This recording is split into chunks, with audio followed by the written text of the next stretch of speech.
First two lessons. Lesson number 1, put on your mask first. Lesson number 2, achieve the golden mean. And here's lesson number 3, my leaders, in this time of crisis. Charles Darwin once said, "It is not the strongest of the species that survives, nor the most intelligent, but the most responsive to change." Leaders, I think this is the perfect time for us to be entrepreneurs again, to start embracing change.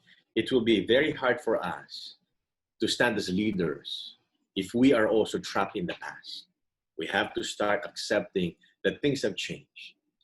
Leaders, as what they say, are agents of change.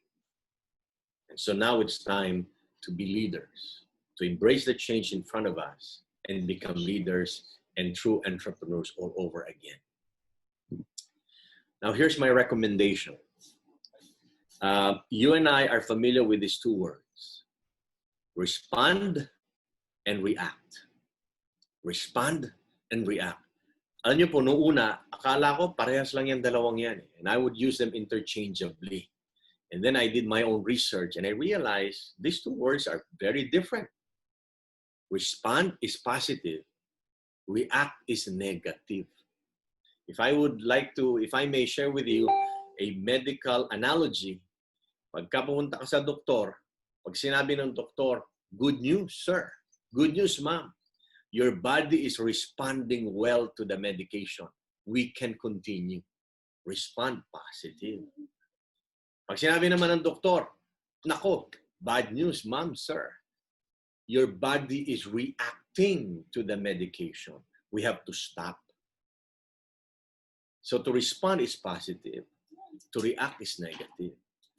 So my recommendation to you, my fellow leaders, in this really crisis moment, let us learn to respond positively to the changes that are happening instead of reacting to the changes that are continuously happening. Stop reacting. Start responding. And that will make you and I better leaders.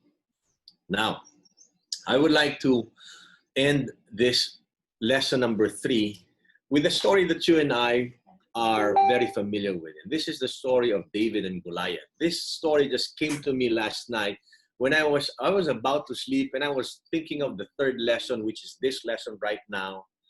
And the story of David and Goliath came to my mind. As you know, my friends, the Israelites and the Philistines were ready to war. Okay, they were getting ready to war. And at this particular moment, when they were preparing to battle each other head on, the Israelites, the people of God, were still hyped. They were still ready. I mean, all of the military trainings that they have gone through, they are ready to execute them with excellence. At this particular point, it was still like that. And then the Philistines suddenly changed the rules of the game. Suddenly, the Philistines decided to change the rule by calling in a giant. And this giant faced the Israelites and said, "Let's change the game. Let's change the rules of the game. Let's not go to war the way we used to do. I'm here to battle just one-on-one. If I win, you will all be our servants. If he wins, all of us will be your servants." Now, here's the interesting thing, my friends. The Israelites panicked when the rules got changed. The Israelites froze. They got paralyzed when they learned that the rules got changed. Can you imagine that? All the military training that they all received, all the biblical training that they all received, all the guidance from a prophet of God and from a great king, all flew out of the window. Why? Because the Philistines changed the rules of the game. But there was one who decided to respond instead of react, and that was David. David said, "I will respond, and I will not react. This is a big change, but this is an opportunity for me as well."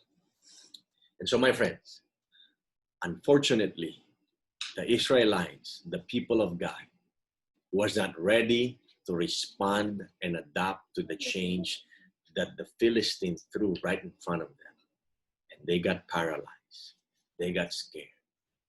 But there was one who decided that he will adapt and he will respond to this change. And because of that, the Lord used him as an instrument. And so those are the 3 lessons that I would like to share with you, my friends. I hope that they will be helpful to you and to me as well as I continue to study them. So once again, lesson number 1, learn to put your masks first. Don't be scared to take care of yourselves. Learn to put your mask first. We have to take care of ourselves in order for us to truly find that excellent balance in order to bless and help others as well. Lesson number 2, achieve the golden mean. If we are not careful, my friends, we will swing to excess or we will swing to deficiency.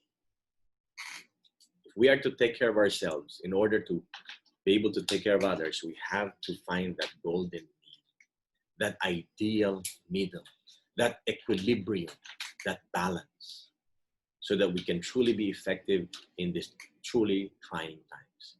And lesson number 3, learn to adapt to change. Respond, don't react. Thank you so much, my friends.